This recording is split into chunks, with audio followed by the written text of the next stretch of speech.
a big part of my story at this point really is things started picking back up for my dad a little bit, probably like, I guess it was 2009. Since I had my Class A license, he actually, they laid me off, which was actually okay because my business was taken off. So I didn't work for him for, like over a year.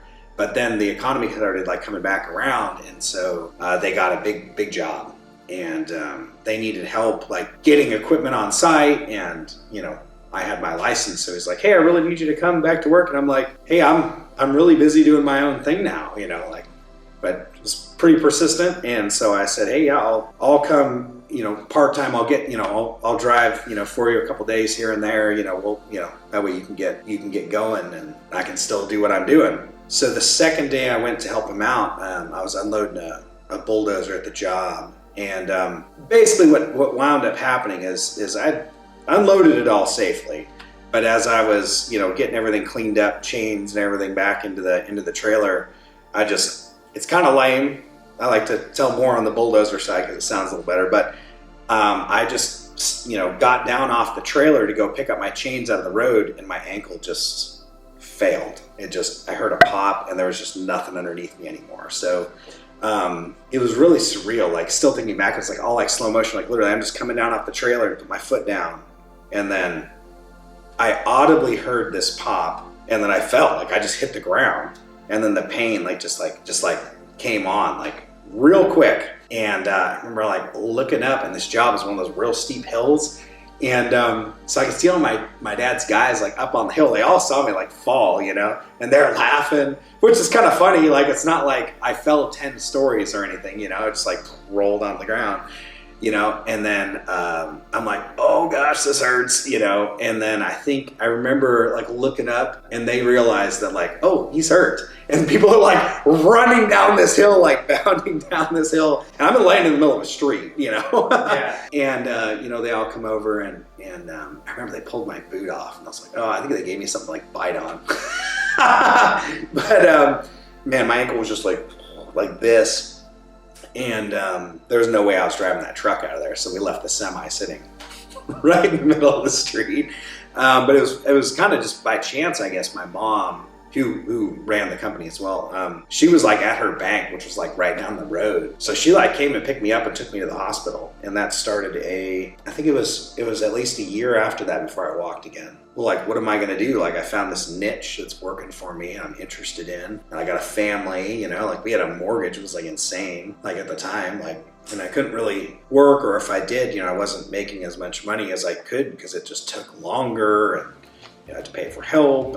And then like the insurance company wanted me to like go work for them so I could get my medical coverage. So I literally had to go in their office and file papers for them during the week, and then go work in my shop doing what I could, like in the evenings. And I'm like, there's no way I'm coming in on Friday for this. But they were going to deny all my medical treatment if I didn't like come into their office and work. It was insane. Like, and then, my attorney's like, well, because of the way this is contracted, technically they're offering you a position and you have to legally take it, or they don't have, it's like, it just seemed nuts to me. So like, even though I had my business going and was actively working in it before that time, they wouldn't consider my losses from my business side. It was just a bad situation, all around. And at the time, I think I had my Evo at that time, and I had started playing around with E85 and tuning for it. And so that really sucked. So, I was just constantly had my laptop in the car, just constantly tuning it. Just, we were using Evo Scan or something like that. It was the stock ECU. But you could do a lot with them. So I had like, multiple maps. I had map switching with the intercooler switch. I could switch from pump gas to an E85 tune. But that never worked quite right because of all the reasons we know about now.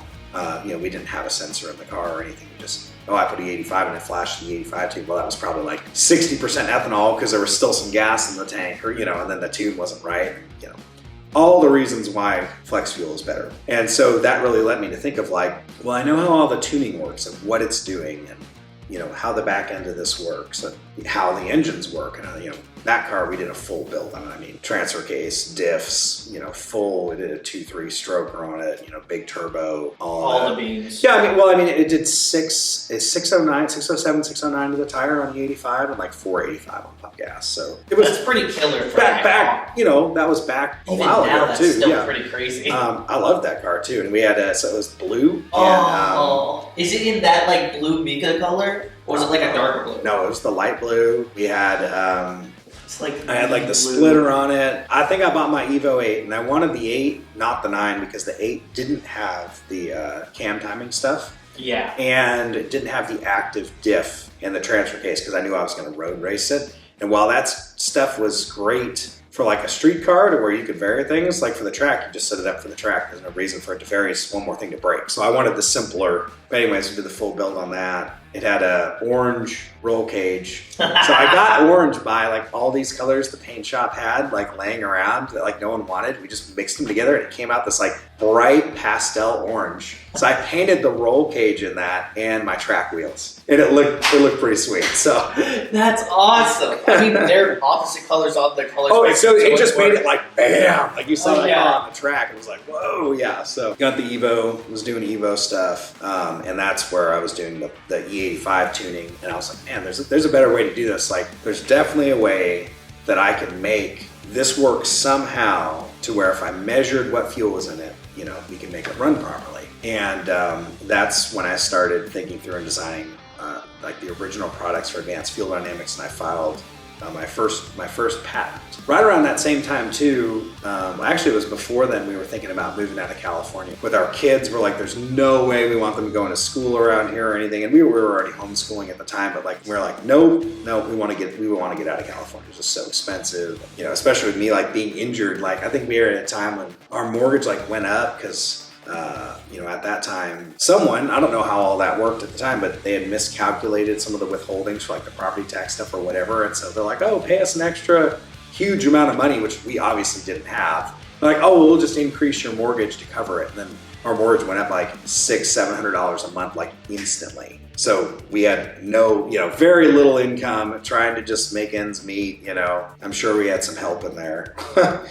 So we flew out to Texas to check it out. And this was back in 2012, probably, sometime in there. So I was still like not walking much, like years later, like still dealing with that. And I mean, by not walking much, I was walking but with a heavy limp. It's definitely, I think, still in the time when I had a handicap placard. So, which is really interesting. I realize how abused that system is, having to have gone through that. It's like some dude rips in a big lifted truck, jumps out, runs into the store, and you're like, what the heck? Like, anyways.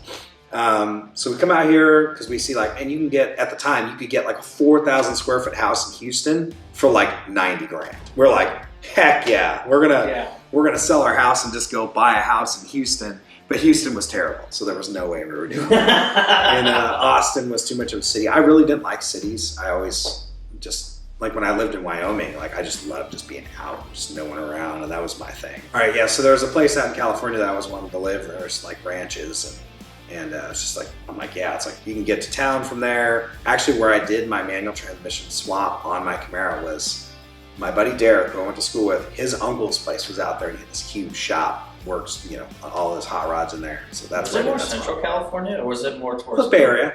Oh, okay. Yeah, in the Bay Area. So around Mount Diablo, if anyone knows where that is. So, anyways, that was not in the cards. Crazy amount of money for real estate and houses and stuff out there. I still needed help to like do my regular job, physically. So I had filed for the patent for the flex fuel stuff, and I went to the SEMA show and Apex looking for vendors that could make, some of the components for me. And then started working on that, started working on the early prototypes, and like got that kind of in motion, and we moved to Texas. And that was a whole adventure in itself. We broke down like I think about 12 times on the way out. And I think honestly right then, like another timing thing all at the same time, I wound up getting a settlement for my ankle. So years later, it wasn't huge or anything, but it was enough for us to live on for a couple of months. While I went out, like I was using the money for R&D and everything. Like, I mean, just, yeah, it was enough for me to get like a prototype put together and for us to live on for a couple of months. Well, I put together a plan and, you know, pitched the idea to a couple of investors and got things off the ground. So all those things had to line up, you know, to make it work. So that's how we got to Texas, and that's how Advanced Fuel Dynamics got started.